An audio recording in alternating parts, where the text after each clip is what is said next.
இவனு கூட இருக்க டீம்லாம் பாத்தீங்கன்னா காசுக்காகவோ பேட்டாக்காகலாம் வரமாட்டாங்க. இவன் அடிப்பான், திட்டுவான், அசிங்கமா ஆள் பார்க்கதான் இப்படி இருப்பான். சரியான சூடு, மண்டை சூடு பிடிச்சக்காரன் அவன். நீங்க வீட்டுல பாத்தீங்கன்னா என்கிட்ட மட்டும் தான் மூஞ்சி காட்ட மாட்டான். முடியாது, ஓட மாட்டான். இல்ல முடியாது, ஓடிட்டீங்கன்னா அதான் முடியாது. இவன் என்கிட்ட மட்டும் சார், ஆமா சார், வெளிய போட்டு புடிப்பான். ஆள் பார்க்க டம்மியா இருப்பான். புடிச்சு ஒரு 10 பேர் அசன் வச்சிருப்பான். அந்த ஃபர்ஸ்ட் 10 பேர் அது பண்றான், அதை பண்றான், போடணும். அந்த மாதிரி பண்ணக்கூடிய ஆளு. ஆனா என்னன்னா, அது ஏன் நான் மிகைப்படுத்தி சொல்றேன்னா, அவன் திட்டினாலும் அவன் வந்து என்னதான் பண்ணாலும் கூட ஒரு 10 பேர் இருக்காங்கல்ல இவனை நம்பி.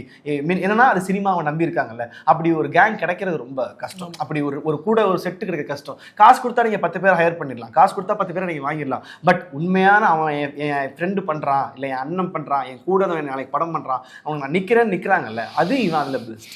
அதே மாதிரி அவரு ஒரே ஒரு சான்ஸ், நல்ல சான்ஸாக கிடைச்சிச்சு. நான் சொல்லிடுறேன், ஒருத்தரோட நேம் மட்டும் மென்ஷன் பண்ணிடுறேன். படத்தில் வந்து 1 man ஷோனா அது பப்பு ப்ரோ தான். ஸோ அவர் யாருமே பீட் பண்ண முடியாது. ஆஃப்டர் படம் முடிச்சதுக்கப்புறம் 1 man ஷோன்னா அது என்னோட எடிட்டர் சித்தார்த்துன்னு சொல்லி அவர் மென்ஷன் பண்ணிடுறேன். ஸோ ஒரு எடிட்டரால ஒரு படத்தை காப்பாற்ற முடியுமான்னு எனக்கு தெரியல. ஆனால் ஒரு ஃப்ரெண்டால ஒரு படத்தை காப்பாற்ற முடியும். அந்த ஃப்ரெண்ட் வந்து எடிட்டரா டெக்னீஷியன் எனக்கு கிடைச்சது பெரிய பிளஸிங். நிறைய டேரக்டர்ஸ், இதுக்கப்புறம் இந்த படத்தை மக்கள் தான் காப்பாற்றணும்.